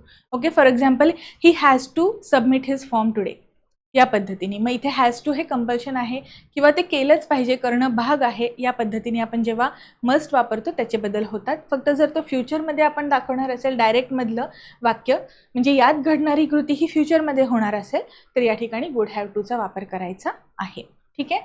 आणखीन एक एक्झाम्पल बघूयात. लेखा sed Mansi you must be silent. आता इथे तू शांत बसलीच पाहिजे हे ओरडून बोललेली आहे, दरडावून बोललेली आहे. सो इथे ही ऑर्डर आहे. ठीक आहे. मस्ट म्हणजे काय? हे आता तुझ्याकडून झालंच पाहिजे, हे समोरच्याला आपण ठणकावून सांगत आहोत, म्हणजे दमदाटी केल्यासारखं थोडक्यात आहे हे. सो इथे बघा. Mansi to be silent. तिने मानसीला ऑर्डर केली. काय ऑर्डर केली? To be silent. या पद्धतीने बदल करावा लागेल. आलं लक्षात? सो मस्ट ऐवजी आपण या ठिकाणी टू बी वापरलेलं आहे, आणि मग पुढे आपण सायलेंट हे जे कृती करायला सांगितलेली आहे ते वापरून वाक्य पूर्ण केलं. ओके. सो आता जो असर्टिव्ह सेंटेन्सचा मेन पार्ट होता की चेंजेस कसे करायचे, कुठल्या टेन्सनुसार काय काय बदल करायचे ते बघितलं. आता प्रोनाऊनचे स्पेसिफिकली बदल कसे करायचे त्याच्याबद्दल बोलूया. फर्स्ट पर्सनमध्ये आय आणि वी हे प्रोनाऊन येतात, स्वतः किंवा आपण, म्हणजे मी किंवा आम्ही या पद्धतीने. ठीक आहे. त्याचे बदल करत असताना आपल्याला सब्जेक्ट जो आहे तो रिपोर्टिंग वर्बनुसार बदलावा लागतो. Example, she said to me I am unwell. मग आता आयसाठी शी हे प्रोनाऊन वापरतोय कारण आपण या ठिकाणी बोलणारा कोण आहे त्याच्याबद्दल हे डायरेक्ट स्पीचमधलं प्रोनाऊन वापरलं आहे. मग आता ती तिच्याबद्दल बोलत होती हे सांगत असताना आपण त्या ठिकाणी आयसाठी रिप्लेसमेंट म्हणून शी हे प्रोनाऊन वापरणार. ठीक आहे. आता दुसरं वाक्य बघा, Rohan said to her I shall leave Jaipur soon. आता हा बोलणारा कोण आहे? रोहन आहे. रोहनसाठी आपण काय प्रोनाऊन वापरलं पाहिजे? ही हे प्रोनाऊन वापरलं पाहिजे. सो प्रत्येक वेळी मी हे बोलत असताना जो काही डायरेक्ट स्पीचमधलं सेंटेन्स आहे तो कोण बोलतोय, करता मेल आहे का फिमेल आहे ते बघून मग तुम्हाला ही किंवा शी प्रोनाऊन वापरावं लागणार आहे. सेकंड पर्सनमध्ये काय बदल होतात? आता इथे सेकंड पर्सनमध्ये आपण समोरच्याशी बोललेला असतो, बरोबर, आणि मग तिथे आपल्याला रेफरन्स बघून पुढे चेंजेस करावे लागतात. एक्झाम्पल बघा, he said to his mother. तो त्याच्या आईला म्हणाला, will you give me money. इथे त्याने कोणाशी संवाद केलेला आहे? आईसोबत. आईचं जेंडर काय आहे? फिमेल आहे, बरोबर. सो इथे विल यू म्हणजे ती त्याला देईल का असं आपल्याला विचारायचं आहे इनडायरेक्ट करत असताना. म्हणून आपण या यू ऐवजी शी हा करता घेतलेला आहे, शी हे प्रोनाऊन वापरलेला आहे कारण आपल्याला इथे रेफरन्स दिलेला आहे की आपल्याला कोणतं प्रोनाऊन आत वापरायचं आहे. ठीक आहे. इथे बघा, ही सेड टू ऐवजी आपण आस्क्ड वापरलेला आहे कारण आपल्याकडे ऑब्जेक्ट आहे. So he asked his mother. आता हा जो बदल आहे वर्बल क्वेश्चनचा बदल करताना आपण दॅटचा वापर न करता त्याऐवजी इफ किंवा वेदरचा वापर करत असतो. हा रेफरन्स पुढे येणारच आहे, पण त्या पद्धतीने इथे आपण दॅटऐवजी इफ वापरलं. आणि आत्ता मघाशी जे सांगितलं मी की क्वेश्चन जर असेल, म्हणजे आता फॉर एक्झाम्पल वर्बल क्वेश्चन आहे, तर ती क्वेश्चनचे स्ट्रक्चर न ठेवता आपल्याला चेंज करून जे असर्टिव्ह सेंटेन्स असतात ना त्या पद्धतीने बदल करावा लागेल. ठीक आहे. सो इथे विल यू असं विचारलेलं होतं, तिथे आपण शी वूड वापरत आहोत. त्यानंतर पुढे वाक्य आहे तसं आपण कंटिन्यू करतो. ठीक आहे. आता आणखीन एक बदल लक्षात घ्या. करता वापरत असताना किंवा आपण जे कोणाशी बोलत आहोत ते सांगताना आपल्याला कळलं, पण या वाक्यामध्ये 2 ठिकाणी प्रोनाऊनचा वापर झाला आहे. एक आईसाठी, म्हणजे तो समोर आईला बोलतोय, सो तू म्हणत असताना तो यू वापरतो फिमेलसाठी, बरोबर. त्यानंतर मला दे असं तो म्हणत आहे, सो मलासाठी आपण त्याला दे असं म्हणावं लागेल ना. सो इथे पण बदल करावा लागेल. जेवढे प्रोनाऊन्स आहेत ते सगळे आपल्याला बदलावे लागतात. मी मघाशीच म्हणलं एक बदललं आणि पुढचं मग तसंच झालं असं नाही, दोन्ही ठिकाणी चेंजेस गरजेचे आहेत. नेक्स्ट, आता थर्ड पर्सनमध्ये काय काय येतं? ही, शी, इट आणि दे येतात. दे हे सिंग्युलर असतं, बाकी हे तिन्ही पण दे हे प्ल्युरल असतं आणि बाकी सगळे सिंग्युलर असतात. ठीक आहे. तर थर्ड पर्सनमध्ये आपल्याला ज्यावेळेस रिपोर्टेड स्पीचमध्ये बदल करायचे असतात त्यावेळेस त्या प्रोनाऊन्समध्ये ऑलरेडी आपण थर्ड पर्सनबद्दल बोलतोय म्हणून बदल होत नाहीत. फर्स्ट पर्सन आपण बोलत असतो, सेकंड पर्सन समोरचा, थर्ड पर्सन म्हणजे तो, ती, ते. सो तिथे आपण ऑलरेडी थर्ड पर्सन समजून त्यांना बोलत असतो, म्हणजे ते थर्ड पर्सनच असतात, त्यामुळे इथे बदल होत नाहीत. I said to her he will not come. So I told her that he would not come. टेन्सचा जो बदल आहे तो मात्र आपण करतोय, पण प्रोनाऊन जे आहे हे थर्ड पर्सनसाठी ॲज इट इज राहतं, सिंग्युलर प्ल्युरल असेल तरीही. आणखीन एक एक्झाम्पल बघूयात. The boy said to his father they have not return the book. सो तो त्याच्या वडिलांना सांगतोय की त्यांनी पुस्तक परत केलेलं नाही. The boy told his father that they had not return. इथे हॅव नॉट ऐवजी आपण हॅड नॉट वापरतो कारण आपण हे रिपोर्टेड वर्ब पास्टमध्ये वापरलेलं आहे आणि मग पुढे वाक्य आहे तसं लिहितो. सो आता हे जे बेसिक मेन जे बदल आहेत, रिपोर्टेड वर्ब पास्ट असेल तर आतले सगळे पास्ट टेन्स करायचे, हे आपण परत बघायचं नाही. परत प्रोनाऊन जे आहेत ते आपल्याला कसे बदलावे लागतात हे बघितलं आपण, त्यामुळे आता तो जो पार्ट असेल तो स्किप करून पुढचे रूल्स लक्षात ठेवूयात. ते तुम्हाला समजायलाच पाहिजे की आता हे पक्क झालंय तुमचं, आता नवीन काहीतरी फोकस करायचंय. सो तुमचा जो एक अलर्टनेस आहे तो आता थोड्याशा वेगळ्या गोष्टीसाठी वापरा. आता इंटरोगेटिव्ह क्वेश्चन. इंटरोगेटिव्ह म्हणजे काय? क्वेश्चन विचारलेलं असतं, प्रश्नार्थक वाक्य असतं. प्रश्नार्थक वाक्यामध्ये जर व्हर्बल क्वेश्चन असेल तर त्या ठिकाणी आपल्याला इफ किंवा वेदर वापरावं लागतं. ठीक आहे. वेदर सर्रास तुम्ही सगळीकडे वेदर वापरत गेलात तरीही ते चालतं. इफमध्ये जर असतं आणि वेदरमध्ये हे नाही तर ते, मग 2 ऑप्शन्सचा चॉईस दिलेला असतो वेदरमध्ये. या पद्धतीने थोडासा बदल आहे तो. पण वेदर हे वापरलं नाही तरी चालेल, म्हणजे सगळीकडे इफ वापरलं किंवा वेदर दोन्हीपैकी एक काहीतरी वापरा. ठीक आहे. शक्यतो ग्रॅमॅटिकली अगदी तंतोतंत बघायला गेलं तर वेदरचा वापर हा कॉन्टेक्स्टनुसार वापरायचा आहे. पण इफ वापरलं तरीही ते वाक्य बरोबर समजायचं. ठीक आहे. इतकं खोलात आत्ता जायची गरज नाही. बाकीचं लक्षात ठेवण्यासारखं खूप आहे. सो याच्यावरती आता फोकस करा. व्हर्बल क्वेश्चनची रचना पहिल्यांदा समजून घ्या. एखादं हेल्पिंग वर्ब वापरलेलं असतं, त्याला हल्ली सपोर्टिंग वर्ब पण म्हणतात सगळेजण. सो तुम्ही HV किंवा SV जे असेल ते लक्षात ठेवा तुमच्या पद्धतीने. सहाय्यकारी क्रियापद. ठीक आहे. त्याने वाक्याची सुरुवात झालेली असते, प्लस त्यानंतर आपण जो सब्जेक्ट असतो तो लिहितो. ठीक आहे. त्यानंतर मेन वर्ब असेल ते लिहितो आपण, आणि मग ऑब्जेक्ट, आणि मग शेवटी क्वेश्चन मार्क असतो. या पद्धतीने आपण जे हे स्ट्रक्चर्स असतात वाक्य बनवण्यासाठी, हे सगळे डिटेलमध्ये टेन्सच्या लेक्चरमध्ये आपण ऑलरेडी बघितलेले आहेत. मी तुम्हाला एका वाक्यापासून साधारण 48 वाक्य बनवण्यासाठी शिकवलेलं आहे.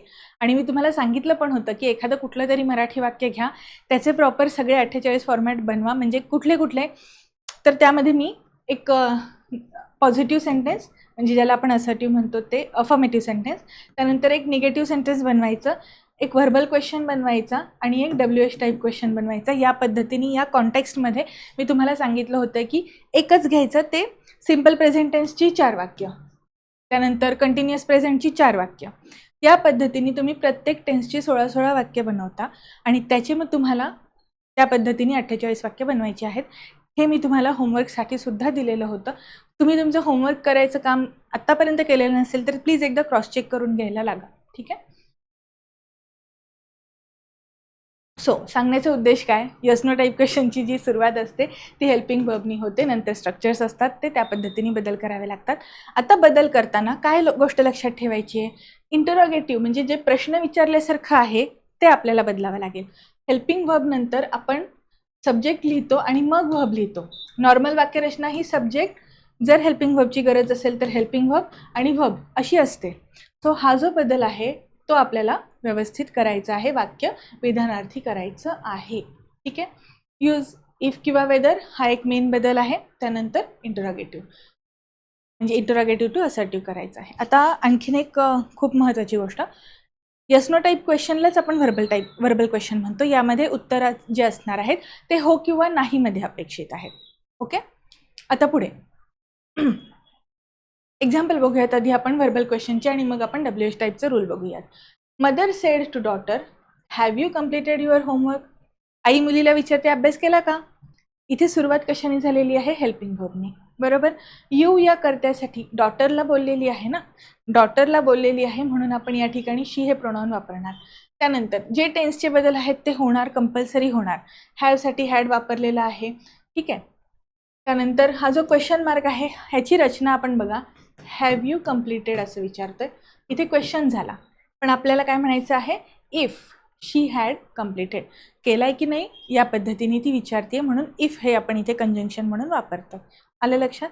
क्वेश्चन आणि क्लॉजमध्ये म्हणजे क्वेश्चन न विचारता आपण काही बदल केलेले असतात, तिथे थोडासा फरक पडतो. लगेचच तो रूल आपण बघणारच आहे. सुरुवातीला साईड बाय साईड सगळ्या गोष्टी पॅरलली लक्षात ठेवत चला.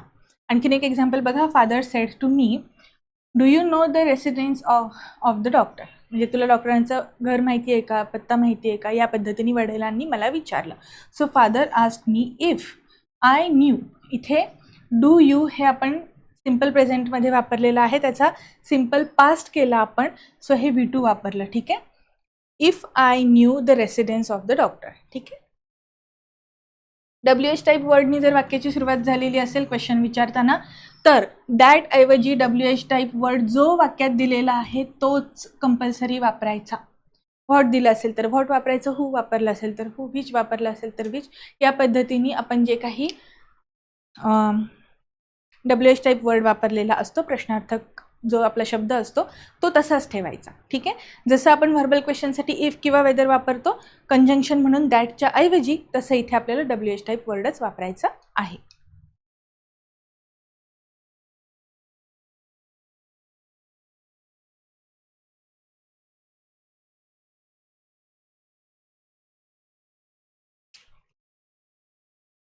आणि दुसरा जो बदल आहे तो जे आपलं प्रश्नार्थक वाटणारं वाक्य आहे हे नॉर्मल विधानार्थी बनवायचं, तो रूल सुद्धा तिथे अप्लाय होतो. एक्झाम्पल बघा, the teacher said to Rohan why are you late. You ऐवजी आपल्याला रोहनसाठी ही हे प्रोनाउन वापरावं लागेल. इथे कॉमा नंतर आपण दॅट न वापरता व्हाय हा शब्द ॲज इट इज घेतलेला आहे. फक्त व्हाय आर यू म्हटलं तर तो क्वेश्चन होतो. इथे आपण व्हाय नंतर सब्जेक्ट वापरल्यामुळे तो क्वेश्चनचं रूप राहत नाही. व्हाय ही वॉज लेट असं आपण विचारलेलं आहे. नेक्स्ट, WH टाईप वर्डचा जो क्लॉज आहे, जे वाक्य आहे, हे क्लॉजमध्ये लिहिताना जी आपली स्ट्रक्चर्स असतात, म्हणजे WH टाईप वर्ड नंतर आपण या ठिकाणी हेल्पिंग वर्ब वापरतो, त्यानंतर मग आपण सब्जेक्ट वापरतो, मग मेन वर्ब आणि ऑब्जेक्ट वापरून क्वेश्चन मार्क देतो. ही एक नॉर्मल प्रश्न विचारण्याची स्ट्रक्चर झाली, रचना झाली. ही आपल्याला बदलून या ठिकाणी क्लॉजमध्ये आपण ऑलरेडी जिथे वाक्य सांगितलेलं असतं त्या वाक्यामध्ये ऑलरेडी आपण काय करतो, WH टाईप जो वर्ड आहे त्यानंतर सब्जेक्ट लिहितो. गरज असेल तर आपण हेल्पिंग वर्ब लिहितो. आता मी गरज असेल तर का म्हणते, कधी कधी वाक्यात डीड प्लस V1 वापरण्याऐवजी आपण डायरेक्ट V2 पण वापरू शकतो, म्हणून मी असं बोलताना थोडंसं वेगळं बोलतीये. सो WH टाईप वर्ड नंतर सब्जेक्ट आहे, मग हेल्पिंग वर्ब आणि वर्ब आहे, आणि मग ऑब्जेक्ट आहे. क्वेश्चन मार्क काढून या पद्धतीची रचना ही क्लॉजमध्ये ऑलरेडी दिलेली आहे. ठीक आहे. सो इथे हा जो आपण क्लॉज वापरतोय, इथे कुठल्याही पद्धतीने दॅटचा वापर करायचा नाही. आपण जे मघाशी शिकलो तो रोल इथे कुठल्याही पद्धतीने फॉलो करायचा नाही. आपल्याला हा क्लॉज जसाच्या तसा ठेवायचा आहे. तो तिने मला सांगितलं की जेव्हा, so when she will come is not certain, ती कधी येईल हे नक्की नाही. सो कधी हा शब्द आपल्याला वाक्यात घ्यावाच लागणार आहे. Proper word to word translation करून बघा. ती मला म्हणाली की ती कधी येईल हे मला माहिती नाही. मग की वापरतोय आपण मराठी बनवताना सुद्धा, ती मला म्हणाली की, त्यामुळे दॅट सुद्धा वापरायचंच आहे. आणि कधी येईल, कधी हा शब्द वाक्यात येणं गरजेचं आहे, म्हणून परत एकदा आपण त्याचा वापर केला. ठीक आहे. सो इथे लक्षात ठेवायचं की टाईमशी रिलेटेड जे आहे ते आपल्याला वापरावंच लागतं. WH शब्द जे आहेत ते वापरावेच लागतात. फक्त बदल काय आहे, व्हेन शी विल कम, इथे बघा already when she will come हा ऑलरेडी बदल असा, म्हणजे स्ट्रक्चर जे आहे ते इंटरोगेटिव्ह मुळातच नाही आहे, पण तरीही आपण या ठिकाणी ते वापरलेलं आहे आणि तसाच बदल पुढे आपण करतो. ठीक आहे. पण मग परत टेन्सचा बदल, प्रोनाउनचा बदल हा through out the sentence compulsory करायचा म्हणजे करायचा. खूप एक्झाम्पल्स बघितलेले आहेत आपण, म्हणून हे आता बेसिक जे रूल्स आहेत हे रिपीट होणार नाहीत. पुढे बघा आता, I said to him whether she will pass is not certain. ठीक आहे. म्हणजे होईल का नाही, मी मगाशी तुम्हाला म्हटलं ना, इफ जेव्हा आपण वापरतो तेव्हा आपण होईल का असं म्हणतो, पण जेव्हा आपण वेदर म्हणतो त्यावेळेस होईल की नाही काय माहिती. सो होईल की नाही असं वापरत असताना वेदरचा वापर होतो. सो ते तुम्हाला इथे लक्षात येईल. म्हणजे ती पास होईल की नाही हे काही निश्चित नाही असं आपण म्हणतोय. इथे सुद्धा हा जो वेदर शब्द आहे हा आपण वापरून मग पुढे जे क्लॉजमधलं वाक्य आहे ते ॲज इट इज लिहिलेलं आहे. ॲज इट इज लिहितं तरीही टेन्सचा जो बदल आहे तो मात्र होत असतो. ठीक आहे. विल ऐवजी वूड वापरलं, इज ऐवजी वॉज वापरलं, फक्त क्वेश्चन मार्क काढून त्याऐवजी आपण फुल स्टॉप देतो, हे लक्षात ठेवायचं. ओके. आता आपण बघूयात इम्परेटिव्ह सेंटेन्सेसमधले बदल. ओके. जे आता तुम्ही जर आत्ता हे लेक्चर बघत असताना तुम्हाला जर दमायला होत असेल ना, तर तुम्ही फक्त विचार करा की एवढं मोठं लेक्चर सांगत असताना मी कशा पद्धतीने सांगतेय. मी थकत नाही ना, तुम्ही थकायचं नाही. ठीक आहे. थोडेच आपले बदल राहिलेले आहेत. आत्ता आपण कुठले कुठले बदल बघितले, आपण असर्टिव्ह सेंटेन्स बघितलं, इंटरोगेटिव्ह सेंटेन्सचा बदल बघितला, इम्परेटिव्हचा बघूयात. इम्परेटिव्ह नंतर एक्सक्लेमेटरी आणि ऑप्टेटिव्ह दोनच बदल राहिलेत. ठीक आहे. इम्परेटिव्ह म्हणजे आज्ञार्थी वाक्य. लेक्चरमधून सोडून जाऊ नका. आज्ञार्थी वाक्य त्यानंतर दोनच प्रकार आहेत. मी हे का सांगते की एका सिटिंगमध्ये बेसिक रूल्स करून घ्या. नेक्स्ट रिव्हिजनला ज्यावेळेस तुम्ही जाणार त्यावेळेस तुम्हाला ऑप्शन एलिमिनेशन टेक्निक वापरून पैकीच्या पैकी मार्क मिळू शकतात. म्हणजे चार मार्क तुमचे फिक्स होतात. त्यामुळे लेक्चर कितीही मोठं असेल तरीही कंटाळू नका. आणि पार्ट्समध्ये लक्षात ठेवा, हे मी तुम्हाला मगाचपासून सांगते की काय आत्तापर्यंत केलेलं आहे ते पटकन रिवाईज करून मग पुढचं सेक्शन बघायला घ्या. सो आता इम्परेटिव्ह सेंटेन्सेसचे बदल कसे करायचे आहेत ते बघा. जे रिपोर्टिंग व्हर्ब असतं, प्रत्येक वेळी आपण आत्तापर्यंत काय काय वापरलं, एकतर से असेल तर आपण त्या जागी टेल वापरलं, सेड असेल तर टोल वापरलं. पण आता आपण काय करणार आहे, इथे इम्परेटिव्ह मूड कुठला आहे, आज्ञा देतोय, सल्ला देतोय, रिक्वेस्ट करतोय, कुठल्या पद्धतीची इम्पेरेटिव्ह सेंटेन्सची रचना आहे, त्यावरून तुम्हाला आता इथे रिपोर्टेड वर्ब वापरायचे. ठीक आहे. सो इथे कमांड येऊ शकतं, ऑर्डर येऊ शकतं, बेग, रिक्वेस्ट, ॲडवाईस, फॉरबिड. फॉरबिड म्हणजे एखादी गोष्ट करू नको करणे, कृती न करण्यासाठी किंवा परावृत्त करण्यासाठी फॉरबिड वापरलेलं असतं. न करणे हे सांगण्यासाठी बंदी घालणे या अर्थाने. ठीक आहे. Suggest, propose, assure, ask, remind, want, agree, refuse, promise या पद्धतीचे कुठलेही शब्द येऊ शकतात. तुम्हाला वाक्याचा रेफरन्स समजला पाहिजे. इतकं बेसिक अंडरस्टँडिंग पाहिजे तुम्हाला की समोरचं काय म्हणतं हे कळलं पाहिजे. ठीक आहे. आणि आता एक महत्त्वाची गोष्ट, दॅट ऐवजी आपण टू किंवा नॉट टू वापरतो. जर आपल्याला एखादी गोष्ट कर म्हटलं असेल तर टूचा वापर करायचा, एखादी गोष्ट करू नको म्हटलं असेल तर नॉट टूचा वापर करायचा. टू नॉट नाही, नॉट टू. ओके. हे कधी वापरायचं? दॅट काढून, आपण जे कॉमा काढून जिथे दॅट लिहितो त्या दॅटच्या जागी आपल्याला टू किंवा नॉट टू लिहायचं आहे. ठीक आहे. आता कमांडमध्ये टू असू शकतं, पण फॉर्मेटमध्ये नॉट टू असू शकतं. म्हणजे कुठली कृती करायला लावली आणि कुठली कृती करू नको सांगितलंय हे पण कळणं गरजेचं आहे. एक्झाम्पल बघा, I said to my friend don't go out in dark. मी माझ्या मित्राला म्हटलं की जाऊ नको. So I forbade my friend to go out in dark. आता इथे सेड टू ऐवजी मी ऑलरेडी फॉरबेड वापरलं. ठीक आहे. पण जर मी असं म्हटलं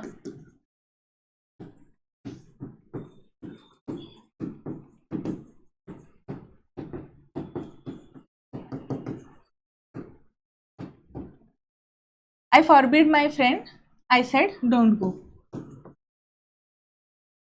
मग आपण काय म्हणतो? I forbid my friend not to sorry, I said my friend not to go, I ordered my friend not to go, किंवा मग I requested my friend not to go या पद्धतीने येऊ शकतो. आता फॉरबिड हा शब्द ऑलरेडी आपल्याला सेड टू ऐवजी वापरायचा आहे. ठीक आहे. हे थोडंसं आपण परत एकदा बघूया. फॉरबिड हा शब्द निगेटिव्ह आहे, त्यामुळे नॉट टू इथे वापरलेलं नाही. ठीक आहे. मला सांगण्याचं मगाशी मी काय कनेक्शन लावते तुम्हाला लक्षात घ्या.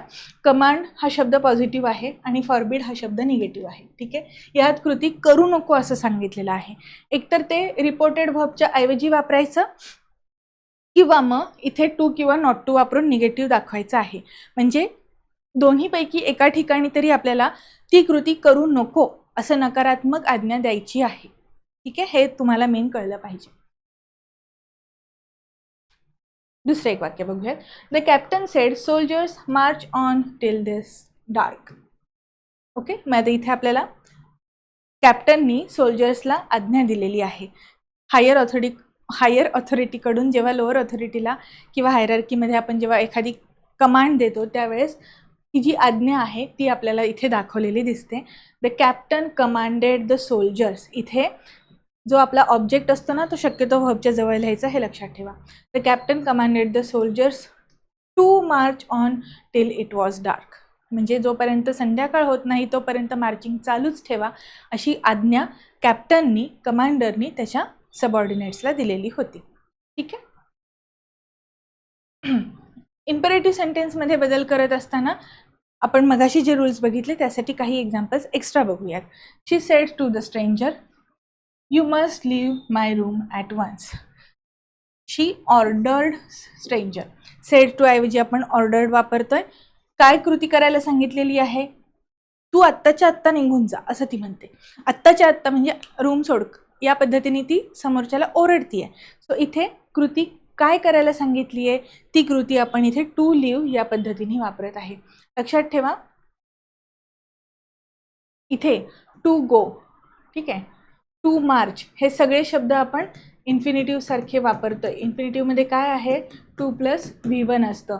व्हर्बचा फर्स्ट फॉर्म वापरायचं आहे हे विसरू नका इम्पेरेटिव्ह सेंटेन्सेसमध्ये. इथे पण बघितलं तर to live, you must live म्हटलेलं आहे. हे मस्ट आपण ऑलरेडी ऑर्डरमध्ये कन्वर्ट करून घेतलं. So she ordered stranger to leave her room at once. ठीक आहे. नेक्स्ट बघूयात. The teacher said to Suhani will you stop talking now. इथे शिक्षक विद्यार्थ्यांना रिक्वेस्ट वगैरे काही करत नसतात, डायरेक्ट ऑर्डर देतात किंवा एकतर ओरडतात. So the teacher ordered Suhani to stop talking then. ठीक आहे. इथे पण बघा टू प्लस V1 वापरलेला आहे. आता इम्पेरेटिव्ह सेंटेन्सेसमध्ये आपण 2+V1 वापरून बदल करतो, किंवा मग नॉट टू असेल म्हणजे नकारात्मक दाखवायचं असेल वाक्य तर नॉट टू वापरतो. तर आता लेटची जी रचना आहे ती कशी करायची आहे, पहिला पार्ट आहे त्यातला. लेट हे आपण प्रपोजल किंवा सजेशन म्हणून वापरत असेल तर, म्हणजे काहीतरी आपण एक प्रस्ताव मांडतोय त्यावेळेस जर लेटचा वापर झाला असेल तर त्यासाठी या पद्धतीने बदल करावा लागतो. He said let us go to the movie. चल आता आपण जरा जाऊयात मूवीला. सो इथे प्रपोजल आहे, सजेशन आहे, तर आपण इथे प्रपोज्ड किंवा सजेस्टेड या पद्धतीने रिपोर्टेड वर्ब वापरतो. आणि काय सजेशन आहे ते पुढे दॅट कंजंक्शन वापरून लिहिलेलं असतं. So he propose that they should go to the movie. लक्षात घ्या, ही मध्ये आपण जाऊ म्हणत असताना, लेट्स म्हणत असताना तो काय म्हणतो, आपण सगळे. यांच्यामध्ये ही हा थर्ड पर्सन मधला सुद्धा करता येणार आहे. आणि म्हणून इथे आपण लेट अस जे आहे, इथे हे जे लेट अस आहे त्याऐवजी इथे देचा वापर केलेला आहे. जरी हे फर्स्ट पर्सन असेल तरी यांच्यामध्ये तो हा थर्ड पर्सन करता येतोय, आणि म्हणून हा थर्ड पर्सन करता येतोय तर आपण इथे थर्ड पर्सन मधलं प्रोनाउन वापरणार आहे. हे इतके बारीक बारीक डिटेल्स जे आहेत याच्यावर फोकस करा. म्हणजे तुम्हाला डायरेक्ट इनडायरेक्ट, आपल्याला यूट्यूबला ॲक्च्युली रिक्वेस्ट आली होती की डायरेक्ट इनडायरेक्टवरती एक सेपरेट लेक्चर घ्या. त्यासाठी जितकं शक्य आहे सगळ्यांचे डाऊट्स क्लिअर होण्यासाठी आपण ही रिक्वेस्टचा मान राखून हे लेक्चर स्पेशली आपण त्या पद्धतीने फ्रेम केलेलं आहे. बॅचमध्ये तर तुम्हाला या गोष्टी डिटेलमध्ये सांगितल्याच जातात, पण आपले जे फ्री इनिशिएटिव्ह आहेत ते सुद्धा थोडेसे विद्यार्थ्यांच्या हितासाठी आपण त्यासाठी प्रयत्न नक्कीच करत असतो. ठीक आहे. आता इथे तुम्हाला लक्षात आलं, अस जरी होतं फर्स्ट पर्सन पण त्यांच्यामध्ये थर्ड पर्सन वाला एक सब्जेक्ट येत होता, म्हणून आपण इथे दे वापरलेला आहे. ठीक आहे. प्रोनाउनचे बद्दल लक्षात घ्या, तुम्हाला गोष्टी समजत जातील. इथे पण बघा, लेट असची जी वाक्य आहेत तिथे आपण शूडने सजेशन दाखवलेलं असतं. सजेस्ट करताना, सल्ला देताना शूडचा वापर होतो. नेक्स्ट बघा, I said to Deepa let us buy a new house. So I suggested her, चला तर आपण नवीन घर घेऊया का, नवीन रूम बघूया का, या पद्धतीने आपण काहीतरी सुचवतोय तिला.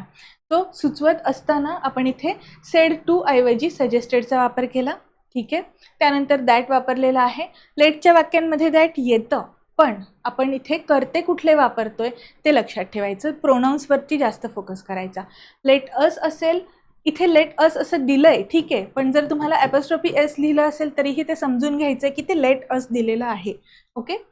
लेट असमध्ये आता इथे आय सेड, सो करता फर्स्ट पर्सन मधलाच आहे म्हणून आपण इथे वी हे वापरलेलं आहे. ठीक आहे. जो बोलणारा आहे तो फर्स्ट पर्सन आहे म्हणून असमध्ये आम्ही, आपण असं करत असताना अस ही आपली जी प्रोनाउनची केस आहे ती वापरली जाते. So I suggested to Deepa that we should buy a new house. इथे जी कृती होणार आहे बाईंग अ न्यू हाऊस, त्यामध्ये हा फर्स्ट पर्सन करता पण येतो, म्हणून आपण या ठिकाणी फर्स्ट पर्सनमधलेच करते वापरलेले आहेत. पहिल्या वाक्यामध्ये आपण मगाशी जे बघितलं त्यात तो म्हणतोय हा थर्ड पर्सन होता, आणि इथे मात्र त्यांच्याबद्दल आपण कन्वर्ट करताना पण ते असं सांगणार होतो, म्हणून या ठिकाणी आपण थर्ड पर्सन वापरलं होतं. जर लेटमध्ये रिक्वेस्ट केलेली असेल, मग अशी आपण काय बघितलं, सजेशन होतं. आता request, Ravi said to the manager let me go home. So त्यांनी रिक्वेस्ट केलेली आहे, Ravi requested the manager that वापरतो. नंतर इथे मला घरी जाऊ दे असं तो म्हणतोय, पण त्याला घरी जाऊ द्यावं अशी त्यांनी रिक्वेस्ट केली असं आपण कन्वर्ट करणार. मग इथे मी ऐवजी ही वापरलं आपण. हां, आता एक महत्त्वाची गोष्ट, हे माइट बी अलाउड जे आहे ते एक्स्ट्रा वापरलं गेलं. वाक्यामध्ये हे ऑलरेडी नव्हतं, पण ते आपण घेतलं कारण या ठिकाणी आपल्याला ती रिक्वेस्ट एम्फसाइज करायची होती. तो काय रिक्वेस्ट केली, मी जाऊ शकतो का, या पद्धतीने. आता हे माइट हे पास्ट टेन्स नाही आहे. ज्या वेळेस तुम्ही एखाद्याला रिक्वेस्ट करत असताना खूप जास्त व्हेरी पोलाईट दाखवत असाल तर तिथे माइटचा वापर होतो. सेम एक्झाम्पल आत्ता मी जे सांगणार आहे हे आपण मोडल ऑक्झिलरीजमध्ये बघितलेलं आहे. मला जर फॉर एक्झाम्पल प्राईम मिनिस्टरलाच प्रश्न विचारायचा असेल तर मी असं म्हणू शकते, might I ask a question to mister prime minister. ठीक आहे. Might I ask a question, इथे मला माझी विनम्रता सर्वोच्च आहे असं दाखवायचं आहे, त्यामुळे हा माइटचा वापर झालेला आहे. हा रिक्वेस्टसाठी वापरला गेलेला शब्द आहे, मेचा पास्ट टेन्स नाही. ओके. किंवा मग दुसऱ्या पद्धतीने सुद्धा सेम वाक्य आपण बदलू शकतो. रवी रिक्वेस्टेड द मॅनेजर, कोणाला बोललं ते लगेचच ऑब्जेक्ट इथे लिहून टाकला आपण. To let him go home. इथे टू लेट आपण जे वापरलं हे इम्परेटिव्ह सेंटेन्समध्ये ज्या पद्धतीने आपण बदल केला, काय कृती करायला सांगितली त्या पद्धतीने पुढे आपण हे लिहिलेलं आहे. ठीक आहे. आता जर लेट हे ऑर्डर म्हणून असेल तर कसे बदल करायचे? The manager said to his assistant let the customers in. त्यांना आत येऊ द्या. चला, इथे आपण मोठ्या ऑथॉरिटीनी म्हणजे जो हायर ऑथॉरिटीवर आहे त्यांनी त्याच्या कर्मचाऱ्यांना सांगितलं की चला आता हे करायला घ्या. मग तो ऑर्डर देतो. ऑर्डर देत असताना आपण तो सेन्स ओळखून सेड टू ऐवजी ऑर्डर्ड वापरलं. The manager ordered. आता इथे बघा, सेड टू नंतर ऑब्जेक्ट आलेला आहे. सेड टूचं कन्व्हर्जन आपण ऑर्डर्डमध्ये घेतलं म्हणून हा टू शब्द इथून निघतो. The manager said to his assistants the manager ordered his assistant to let the customers in. आज्ञार्थी वाक्याचाच प्रकार आहे, लेटने सुरू झालेला आहे.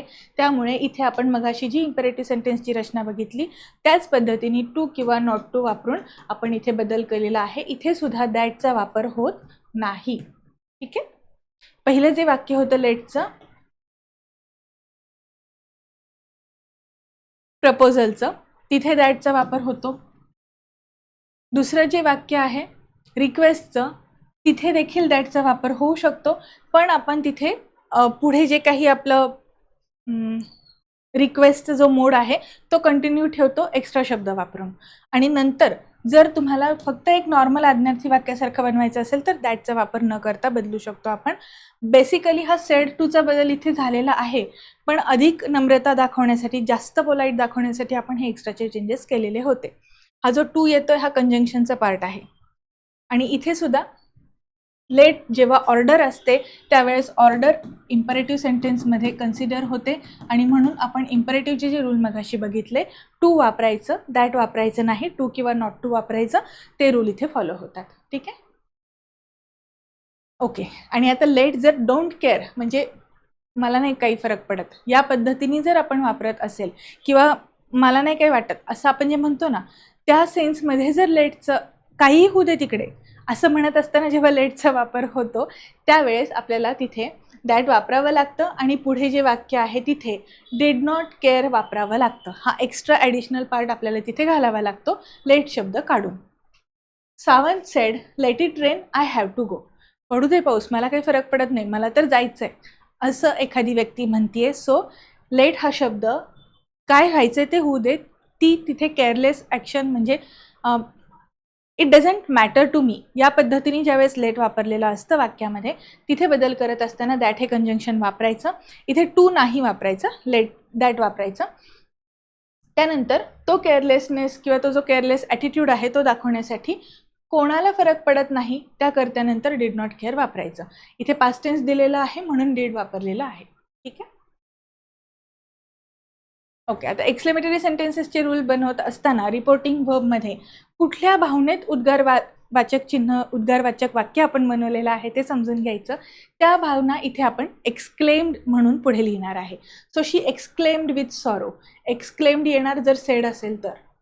ठीक आहे. She exclaimed with sorrow, she exclaimed with surprise. So exclaim with joy. कुठली भावना आहे ते आपल्याला सांगावं लागतं. ठीक आहे. With sorrow, with surprise, with joy किंवा मग क्राय आऊट. आता क्राय आऊट हे असं किंचाळल्यासारखं किंवा मोठ्याने बोलल्यासारखं असतं तेव्हा क्राय आऊट असतं. ठीक आहे.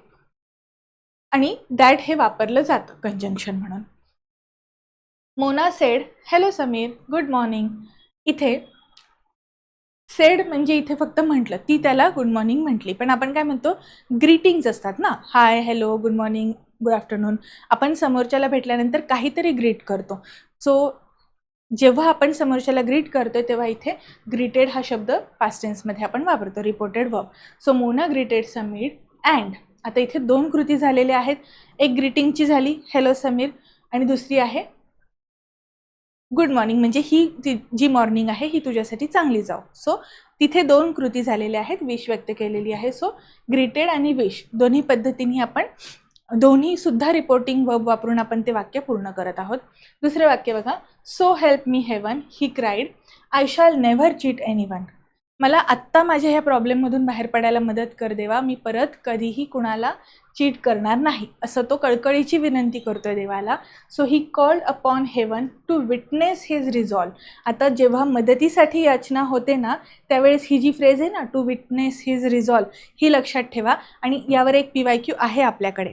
मदत कर, सेव्ह मी असं म्हणत असताना इनडायरेक्ट करताना to witness his or her resolve, जे आपल्याला योग्य प्रोनाउन जेंडरनुसार वापरायचं ते वापरायचं. ठीक आहे. आणि पुढे इथे बघा, आता इथंपर्यंत हा पाठ झाला. आणि नंतर दॅट वापरून आपण पुढे जे आहे, I shall never cheat anyone, so that he would never cheat anyone असं लिहितो. खूप मोठं वाक्य होतं हे, कारण ह्या दोन्ही वाक्यांमध्ये तुम्ही बघितलं तर डबल इन्व्हर्टेड कॉमा आहे. डबल इन्व्हर्टेड कॉमा दोनदा आहे. म्हणजेच काय, दोन कथनं आहेत. पहिल्यांदा इथे ग्रीटिंगचे एक कथन आहे, हॅलो म्हणण्याचं. दुसऱ्यांदा इथे काहीतरी विश व्यक्त केलेली आहे. खाली एक जे वाक्य आहे त्यात आपण इथे याचना केलेली आहे आणि परत मी असं करणार नाही हे पण म्हटलेलं आहे. दोन वेगवेगळ्या कृती आहेत, त्या दोन वेगवेगळ्या कृती आपल्याला तशाच मेन्शन कराव्या लागतील. त्यामुळे दोन्ही पद्धतीने वाक्य लक्षात घ्यायची आहेत. थोडे लेंदी आहेत ही सेंटेन्सेस, पण ही खूप इम्पॉर्टंट आहेत. आणि ॲडव्हान्स लेवलचं काय असेल तर हे डायरेक्ट इनडायरेक्ट स्पीचमध्ये या बेसिक गोष्टी लक्षात ठेवणार. ठीक आहे.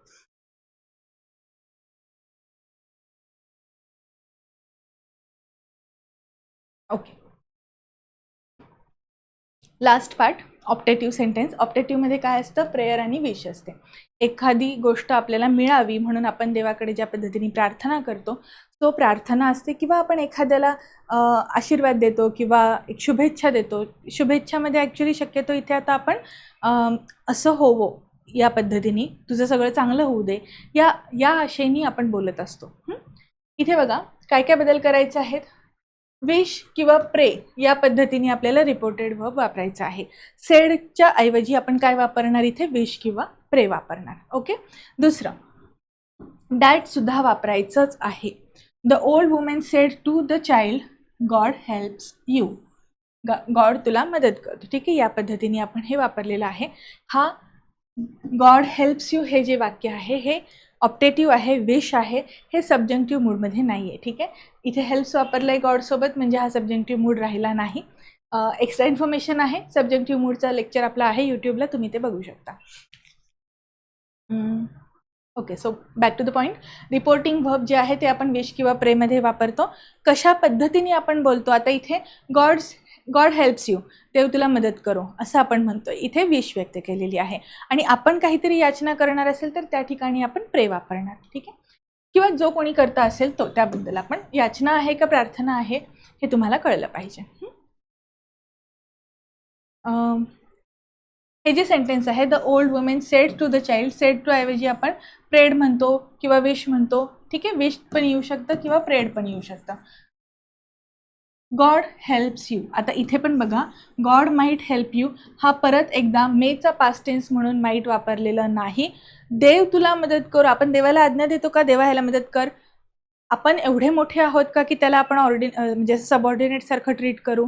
असे नाही आहे. सो त्याने म्हणजे खूप जास्त विनम्रतेने आपण कळकळीची विनंती करतोय हे दाखवण्यासाठी मराठीत आपण हे शब्द वापरू शकतो ना, कळकळीची विनंती.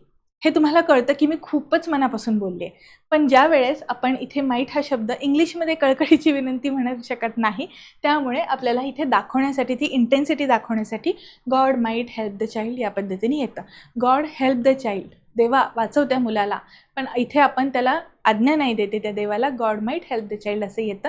प्लीज हे जे काही एक्स्ट्राचे पॉईंट्स आहेत ते लिहून घ्या. आणि एवढं सगळं करूनही तुम्हाला जर काही अडचण आली ना, तर तुम्ही फ्री एकदम बिनधास्तपणे तुम्हाला जिथे कुठे अडचण येते ते प्रश्न तुम्ही विचारत चला, त्याचं काय आन्सर असेल आपण ते सॉल्व करूयात. ठीक आहे. नेक्स्ट बघूयात, they said may God save our country.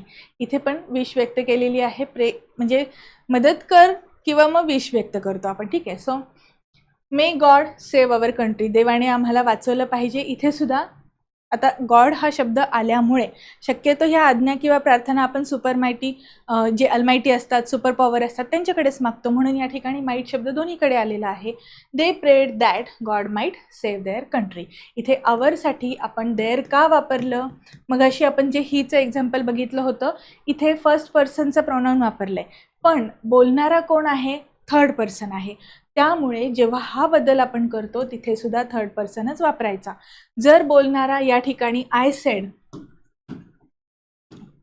आणि मग आपण सेव्ह अवर कंट्री म्हटलं असतं, तर इथे आय सेड किंवा I requested to save our country हे इथे परत एकदा अवरच आलं असतं, कारण माझ्याकडे दोन्ही पण फर्स्ट पर्सन होते. पण या ठिकाणी दे हे थर्ड पर्सन असल्यामुळे अवरऐवजी देअरचा वापर करायचा आहे.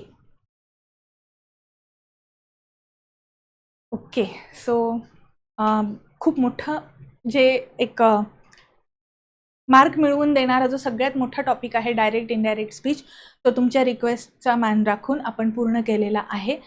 खूप डिटेलमध्ये, म्हणजे अगदी बेसिकपासून रिपोर्टेड व्हर्ब काय असतात, रिपोर्टेड स्पीच काय असतो, कॉमा कसा काढायचा, डबल इन्व्हर्टेड कॉमा कसा काढायचा, तिथंपासून मी एकदम डिटेलमध्ये बेसिक सगळ्या गोष्टी घेतलेल्या आहेत. तुम्ही व्यवस्थित ह्या सगळ्या गोष्टींची प्रॅक्टिस करा. आज कुठलाही प्रश्न आपण सॉल्व करून बघितला नाही, कारण उद्देश आजच्या लेक्चरचा हा होता की आपल्याला जास्तीत जास्त समजून घ्यायचं, कन्सेप्ट क्लिअर करायची आहे. तुमच्या जर कन्सेप्ट क्लिअर झाल्या असतील, प्रॅक्टिस सेशनच्या वेळेस तुम्हाला एकदाही असं वाटलं नाही पाहिजे की हा रूल मला आता आठवत नाही आहे. प्रॅक्टिस सेशनच्या वेळेस जितकं शक्य आहे तेवढं स्पीडमध्ये सोडवण्याचं आता आपलं टार्गेट असलं पाहिजे.